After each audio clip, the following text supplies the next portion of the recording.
व्यक्तित्व अर्थात पर्सनालिटी स्वामी विवेकानंद के द्वारा इस विषय पर अपने बहुत ही महत्वपूर्ण विचार प्रस्तुत किए गए हैं। उनके द्वारा व्यक्तित्व को लेकर विभिन्न प्रकार के नियमों, मन को समझाने की व्यवस्थाएं इत्यादि का विशद वर्णन किया गया है। आइए सबसे पहले जानते हैं कि व्यक्तित्व क्या होता है। व्यक्तित्व अंग्रेजी के कैम्ब्रिज अंतर्राष्ट्रीय शब्दकोश के अनुसार आप जिस प्रकार के व्यक्ति हैं वही आपका व्यक्तित्व है और वह आपके आचरण, संवेदनशीलता तथा विचारों से व्यक्त होता है। लॉन्गमैन के शब्दकोश के अनुसार किसी व्यक्ति का पूरा स्वभाव तथा चरित्र ही व्यक्तित्व कहलाता है। कोई व्यक्ति कैसा आचरण करता है, महसूस करता है और सोचता है, किसी विशेष परिस्थिति में वह कैसा व्यवहार करता है, यह काफ़ी कुछ उसकी मानसिक संरचना पर निर्भर करता है। किसी व्यक्ति की केवल बाह्य आकृति या उसकी बातें या चाल ढाल उसके व्यक्तित्व के केवल छोर भर हैं, ये उसके सच्चे व्यक्तित्व को प्रकट नहीं करते। व्यक्तित्व का विकास वस्तुतः व्यक्ति के गहन स्तरों से संबंधित है, अतः मन तथा उसकी क्रियाविधि के बारे में स्पष्ट समझ से ही हमारे व्यक्तित्व का अध्ययन प्रारंभ होना चाहिए। स्वामी विवेकानंद के द्वारा व्यक्तित्व के विकास के लिए जिन महत्वपूर्ण बातों को तथा विचारों को प्रस्तुत किया गया है उनको हम समझते हैं। स्वामी विवेकानंद के अनुसार हम ऐसा मनुष्य देखना चाहते हैं जिसका विकास समन्वित रूप से हुआ हो, हृदय में विशाल, मन से उच्च और कर्म में महान। हम ऐसा मनुष्य चाहते हैं जिसका हृदय संसार के दुख दर्दों को गंभीरता से अनुभव करे, और हम ऐसा मनुष्य चाहते हैं जो न केवल अनुभव कर सकता हो वरन वस्तुओं के अर्थ का भी पता लगा सके, जो प्रकृति और बुद्धि के हृदय की गहराई में पहुंचता हो। हम ऐसा मनुष्य चाहते हैं जो यहाँ भी न रुके वरन जो भाव और वास्तविक कार्यों के द्वारा अर्थ का पता लगाना चाहे। हम मस्तिष्क, हृदय और हाथों का ऐसा ही समन्वित चाहते हैं। क्या व्यक्तित्व का ही महत्व है? स्वामी जी इसका उत्तर देते हैं, हमारे आसपास की दुनिया में क्या हो रहा है यह तो तुम देख ही रहे हो। अपना प्रभाव चलाना यही दुनिया है। हमारी शक्ति का कुछ अंश तो हमारे शरीर धारण के उपयोग में आता है और बाकी हर कण दिन रात दूसरों पर अपना प्रभाव डालने में व्यय होता रहता है। हमारा शरीर, हमारे गुण, हमारी बुद्धि तथा हमारा आत्मिक बल, ये सब लगातार दूसरों पर प्रभाव डालते आ रहे हैं। इसी प्रकार इसके उल्टे दूसरों का प्रभाव भी हम पर पड़ता चला आ रहा है। हमारे आसपास यही चल रहा है। एक स्थूल दृष्टांत लो। एक मनुष्य तुम्हारे पास आता है, वह खूब पढ़ा लिखा है, उसकी भाषा भी सुंदर है, वह तुमसे 1 घंटा बात करता है तो भी वह अपना असर नहीं छोड़ पाता। दूसरा व्यक्ति आता है और इने गिने शब्द बोलता है, शायद वे व्याकरण सम्मत तथा व्यवस्थित भी नहीं होते, तथापि वह खूब असर कर जाता है। ऐसा तो तुम में से बहुतों ने अनुभव किया होगा। इससे स्पष्ट है कि मनुष्य पर जो प्रभाव पड़ता है वह केवल शब्दों द्वारा ही नहीं होता। न केवल शब्द अपितु विचार भी शायद प्रभाव का 1/3 अंश ही उत्पन्न करते होंगे, परंतु शेष 2/3 प्रभाव तो व्यक्तित्व का ही होता है, जिसे तुम वैयक्तिक चौकम तत्व कहते हो। वही प्रकट होकर तुमको प्रभावित कर देता है। हम लोगों के कुटुंबों में मुखिया होते हैं। इनमें से कोई अपना घर चलाने में सफल होते हैं, परंतु कोई नहीं होते। ऐसा क्यों है? जब हमें असफलता मिलती है तो हम दूसरों को कोसते हैं। ज्यों ही मुझे असफलता मिलती है त्यों ही मैं कह उठता हूँ कि अमुक मेरी असफलता के कारण है। असफलता आने पर मनुष्य अपनी दुर्बलता तथा दोष को स्वीकार नहीं करना चाहता।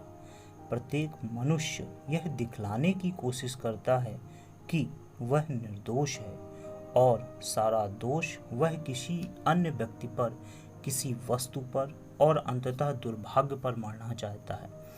जब घर का मुखिया असफल हो तो उसे स्वयं से पूछना चाहिए कि कुछ लोग अपना घर कैसे इतनी अच्छी तरह से चला सकते हैं और दूसरे क्यों नहीं चला सकते। तब तुम्हें पता चलेगा कि यह अंतर मनुष्य के ही कारण है, उसकी उपस्थिति और उसके व्यक्तित्व के कारण है। यदि मानव जाति के बड़े बड़े नेताओं की बात की जाए तो हमें सदा यही दिखाई देता है कि उनका व्यक्तित्व ही उनके प्रभाव का कारण था। अब प्राचीन काल के महान लेखकों व विचारकों को लो, सच पूछो तो हमारे सम्मुख कितने असल और कितने विचार रखे गए हैं। अतीत कालीन लोक नायकों की जो रचनाएं तथा पुस्तकें आज हमें उपलब्ध हैं, उनमें से प्रत्येक का मूल्यांकन करो। केवल मुट्ठी भरी असल नए तथा स्वतंत्र विचार अभी तक इस संसार में सोचे गए हैं। उन लोगों ने जो विचार हमारे लिए छोड़े हैं, उन्हीं की पुस्तकों में से पढ़ो तो वे हमें कोई दिग्गज नहीं प्रतीत होते। तथापि हम जानते हैं कि अपने समय में वो दिग्गज व्यक्ति थे। इसका कारण क्या है? वे जो बहुत बड़े प्रतीत होते थे, वह मात्र उनके सोचे हुए विचारों या उनकी लिखी हुई पुस्तकों के कारण नहीं था और न उनके दिए गए भाषणों के कारण ही था, वरन किसी एक दूसरी ही की बात के कारण जो अब निकल गई है, और वह है उनका व्यक्तित्व। जैसा मैं पहले कह चुका हूँ, 2/3 अंश व्यक्तित्व होता है और बाकी 1/3 अंश होता है मनुष्य की बुद्धि और उसके कहे हुए शब्द। सच्चा मनुष्य या उसका व्यक्तित्व ही वह वस्तु है जो हम पर प्रभाव डालती है। कर्म तो हमारे व्यक्तित्व की बाह्य अभिव्यक्ति मात्र है। व्यक्ति होने पर कर्म तो होंगे ही। कारण के रहते हुए कार्य का आविर्भाव अवश्यंभावी है। सारी शिक्षा, समस्त प्रशिक्षण का एकमेव उद्देश्य मनुष्य का निर्माण होना चाहिए, पर हम यह ना करके केवल बहिरंग पर ही पानी चढ़ाने का प्रयत्न किया करते हैं। जहाँ व्यक्तित्व का ही अभाव है, वहाँ सिर्फ बहिरंग पर पानी चढ़ाने का प्रयत्न करने से क्या लाभ। सारी शिक्षा का ध्येय है मनुष्य का विकास। वह मनुष्य जो अपना प्रभाव सब पर डालता है, जो अपने संगियों पर जादू सा कर देता है, शक्ति का एक महान केंद्र है। और जब वह मनुष्य तैयार हो जाता है, वह जो चाहे कर सकता है। वह व्यक्तित्व जिस वस्तु पर अपना प्रभाव डालता है, उसी को कार्यशील बना देता है। व्यक्तित्व विकास के नियम कौन से हैं? इस पर स्वामी विवेकानंद कहते हैं, योग शास्त्र का यह दावा करता है कि उसने उन नियमों को ढूंढ निकाला है जिसके द्वारा इस व्यक्तित्व का विकास किया जा सकता है। इन नियमों तथा उपायों की ओर ठीक ठीक ध्यान देने से मनुष्य अपने अस्तित्व का विकास कर सकता है और उसे शक्तिशाली बना सकता है। महत्वपूर्ण व्यवहारोपयोगी बातों में यह भी एक है और यही समस्त शिक्षा का रहस्य है। इसकी उपयोगिता सार्वदेशी है, चाहे वह गृहस्थ हो, चाहे गरीब, अमीर, व्यापारी या धार्मिक। सभी के जीवन में व्यक्तित्व को शक्तिशाली बनाना ही एक महत्व की बात है। ऐसे अनेक सूक्ष्म नियम हैं जो इन भौतिक नियमों से परे हैं, ऐसा हम जानते हैं। मतलब यह है कि भौतिक जगत, मानसिक जगत या आध्यात्मिक जगत, इस तरह की कोई नितांत स्वतंत्र सत्ताएं नहीं हैं। जो कुछ है वह सब एक तत्व है, या हम यूँ कहेंगे कि यह सब एक सुंडाकार वस्तु है जो यहाँ नीचे की ओर मोटी या स्थूल है, और जैसे जैसे यह ऊंची चढ़ती है वैसे वह पतली या सूक्ष्म होती जाती है। सूक्ष्मतम को हम आत्मा कहते हैं और स्थूलतम को शरीर। जो पिंड या अणु में है वही ब्रह्मांड में है। यह हमारा विश्व ठीक इसी तरह का है। बहिरंग में स्थूल घनत्व है और जैसे जैसे ये ऊंचा चढ़ता जाता है वैसे वैसे वह सूक्ष्मतर होता जाता है और अंत में परमेश्वर रूप बन जाता है। हम यह भी जानते हैं कि सबसे अधिक शक्ति सूक्ष्म में है, स्थूल में नहीं। एक मनुष्य भारी वजन उठाता है, उसकी पेशियां फूल उठती हैं और संपूर्ण शरीर पर परिश्रम के चिन्ह दिखने लगते हैं। हम समझते हैं कि पेशियां बहुत शक्तिशाली वस्तु हैं, परंतु असल में जो पेशियां जो शक्ति देती हैं वो तो धागे के समान पतली नाड़ियां हैं। जिस क्षण इन तंतुओं में से एक का भी संबंध पेशियों से टूट जाता है, उसी क्षण ये पेशियां बेकार हो जाती हैं। ये छोटी छोटी नाड़ियां किसी अन्य सूक्ष्मतर वस्तु से अपनी शक्ति ग्रहण करती हैं और यह सूक्ष्मतर वस्तु फिर अपने से भी अधिक सूक्ष्म विचारों से शक्ति ग्रहण करती है।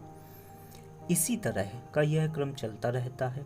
इसीलिए वह सूक्ष्म तत्व ही जो शक्ति का अधिष्ठान है, सूक्ष्म स्थूल में होने वाली गति का हम अवश्य देख सकते हैं, परंतु सूक्ष्म में होने वाली गति हम देख नहीं सकते। जब स्थूल वस्तुएं गति करती हैं तो हमें इसका बोध होता है और इसीलिए हम स्वाभाविक ही गति का संबंध स्थूल से जोड़ देते हैं। सूक्ष्म में होने वाली गति हम देख नहीं सकते। शायद इसका कारण यह है कि वह गति इतनी गहरी होती है कि हम उसका अनुभव ही नहीं कर सकते। पर यदि कोई शास्त्र या कोई शोध इन सूक्ष्म शक्तियों को ग्रहण करने में हमारी सहायता दे, तो इन शक्तियों का परिणाम रूप यह व्यक्त विश्व ही हमारे अधीन हो जाएगा। पानी का एक बुलबुला झील के तल से निकलता है, वह ऊपर आता है, परंतु जब तक कि वह सतह पर आकर फूट नहीं आता, तब तक हम उसे देख नहीं सकते। इसी प्रकार विचार अधिक विकसित होने पर या कार्य में परिणत हो जाने पर ही देखे जा सकते हैं। हम सदा यही कहा करते हैं कि हमारे कर्मों पर, हमारे विचारों का हमारा अधिकार नहीं है। यह अधिकार हम कैसे प्राप्त कर सकते हैं? यदि हम सूक्ष्म गतियों पर नियंत्रण कर सकें, विचार के विचार बनने एवं कार्य रूप में परिणत होने के पूर्व ही यदि उसको मूल में ही अपने अधीन कर सकें, तो इन सबको नियंत्रित कर सकना हमारे लिए संभव होगा। अब यदि ऐसा कोई उपाय हो जिसके द्वारा हम इन सूक्ष्म कारणों और इन सूक्ष्म शक्तियों का विश्लेषण कर सकें, उन्हें समझ सकें और अंत में अपने अधीन कर सकें, तभी इन स्वयं अपना शासन चला सकेंगे और जिस मनुष्य का मन इसके अधीन होगा, वह निश्चय ही दूसरों के मनों को भी अपने अधीन कर सकेगा। इसी कारण पवित्रता तथा नैतिकता सदा धर्म के विषय रहे हैं। पवित्र सदाचारी मनुष्य स्वयं पर नियंत्रण रखता है और सारे मन एक ही हैं, समष्टि मन के अंश मात्र हैं। जिसे एक ढेले का ज्ञान हो गया, उसने दुनिया की सारी मिट्टी जान ली। जो अपने मन को जानता है और स्व अधीन रख सकता है, वह हर मन का रहस्य जानता है और हर मन का अधिकार रखता है। यदि हम इन सूक्ष्म अंशों को नियंत्रित कर सके, तो अपने अधिकांश शारीरिक कष्टों को दूर कर सकते हैं। यदि हम सूक्ष्म हलचलों को वश में कर सकें, तो हम अपनी उलझनों को दूर कर सकते हैं। यदि हम इन सूक्ष्म शक्तियों को अपने अधीन कर सकें, तो उसकी असफलताएं टाली जा सकती हैं। व्यक्तित्व के विभिन्न स्तर क्या हो सकते हैं? इस पर स्वामी विवेकानंद कहते हैं, मनुष्य का यह स्थूल रूप, यह शरीर जिसमें बाह्य साधन है, संस्कृत में स्थूल शरीर कहा गया है। इसके पीछे इंद्रिय से प्रारंभ होकर मन, बुद्धि तथा अहंकार का सिलसिला है। ये तथा प्राण मिलकर जो भौतिक घटक बनाते हैं, उसे सूक्ष्म शरीर कहते हैं। ये शक्तियाँ अत्यंत सूक्ष्म तत्वों से निर्मित हैं, इतने सूक्ष्म कि शरीर पर लगने वाला बड़े से बड़ा आघात भी उन्हें नष्ट नहीं कर सकता। शरीर के ऊपर पड़ने वाली किसी भी चोट के बाद वे जीवित रहते हैं। हम देखते हैं कि स्थूल शरीर स्थूल तत्वों से बना है और इसीलिए वह हमेशा नूतन होता है और निरंतर परिवर्तित होता रहता है, किंतु मन, बुद्धि और अहंकार आदि आभ्यंतर इंद्रिय सूक्ष्मतम तत्वों से निर्मित हैं। इतने सूक्ष्म कि वे युग युग तक चलते रहते हैं। वे इतने सूक्ष्म हैं कि कोई भी वस्तु उनका प्रतिरोध नहीं कर सकती। वह किसी भी अवरोध को पार कर सकते हैं। स्थूल शरीर अचेतन है और सूक्ष्म शरीर भी अचेतन है, लेकिन सूक्ष्मतम पदार्थ से बना होने के कारण सूक्ष्म भी है। यद्यपि एक भाग मन, दूसरा बुद्धि और तीसरा अहंकार कहा जाता है, पर एक ही दृष्टि में हमें विदित हो जाता है कि इनमें से किसी को भी ज्ञाता नहीं कहा जा सकता। इनमें से कोई भी प्रत्यक्षकर्ता, साक्षी, कार्य का भोक्ता या क्रिया का दृष्टा नहीं है। मन की ये समस्त गतियां, बुद्धि, तत्व अथवा अहंकार अवश्य ही किसी दूसरे के लिए हैं। सूक्ष्म भौतिक द्रव्य से निर्मित होने के कारण ये स्वयं प्रकाशक नहीं हो सकती। उनका प्रकाशन तत्व उन्हीं में अंतर्निहित नहीं हो सकता। उदाहरणार्थ, एक मेज की अभिव्यक्ति किसी भौतिक वस्तु के कारण नहीं हो सकती। अतः उन सबके पीछे कोई न कोई अवश्य है। जो वास्तविक प्रकाशक, वास्तविक दर्शक और वास्तविक भोक्ता है, उसे संस्कृत में आत्मा कहते हैं। मनुष्य की आत्मा, मनुष्य का वास्तविक स्व। देह का नाश तो प्रतिक्षण होता रहता है और मन तो सदा बदलता रहता है। देह तो एक संघात है और उसी तरह मन भी। इसी कारण वे परिवर्तनशीलता के परे नहीं पहुंच सकते, परंतु स्थूल जड़ तत्व के इस क्षणिक आवरण से परे और मन के भी सूक्ष्मतम आवरण के परे मनुष्य का सच्चा स्वरूप, नित्य मुक्त सनातन आत्मा अवस्थित है। उसी आत्मा की मुक्ति जड़ और चेतन के स्तरों में व्याप्त है और नाम रूप द्वारा रंजित होते हुए भी सदा अपने अबाधित अस्तित्व को प्रमाणित करती है। उसी का अमरत्व, उसी का आनंद स्वरूप, उसी की शांति, उसी का दिव्यत्व प्रकाशित हो रहा है और अज्ञान के मोटे से मोटे स्तरों के रहते हुए भी वह अपने अस्तित्व का अनुभव कराती रहती है। वही यथार्थ पुरुष है जो निर्भय है, अमर है और मुक्त है। अब मुक्ति तो तभी संभव है जब कोई बाह्य शक्ति अपना प्रभाव न डाल सके, कोई परिवर्तन ना कर सके। मुक्ति केवल उसी के लिए संभव है जो सभी बंधनों, सभी नियमों और कार्य कारण की श्रृंखला से परे है। कहने का तात्पर्य यह है कि एक अपरिवर्तनशील पुरुष ही मुक्त हो सकता है। इसलिए अमर भी यह पुरुष, यह आत्मा, मनुष्य का यह यथार्थ स्वरूप, मुक्त, अव्यक्त, अविनाशी, सभी बंधनों से परे है और इसलिए ना तो यह जन्म लेता है, ना ही यह मरता है। प्रत्येक मानवीय व्यक्तित्व की तुलना कांच की चिमनी से की जा सकती है। प्रत्येक के अंतराल में वही शुभ ज्योति है, दिव्य परमात्मा की आभा, पर कांच के रंगों और उसकी मोटाई के अनुरूप उससे विकीर्ण होने वाली ज्योति की किरणें विभिन्न रूप ले लेती हैं। प्रत्येक केंद्रीय ज्योति का सौंदर्य और आभा समान है। प्रतिभाषिक असमानता केवल व्यक्त करने वाले भौतिक साधनों की अपूर्णता के कारण है। आध्यात्मिक राज्य में हमारा ज्यों ज्यों उत्तरोत्तर विकास होता जाता है, त्यों त्यों वह माध्यम भी अधिकांश पारभाषक होता जाता है।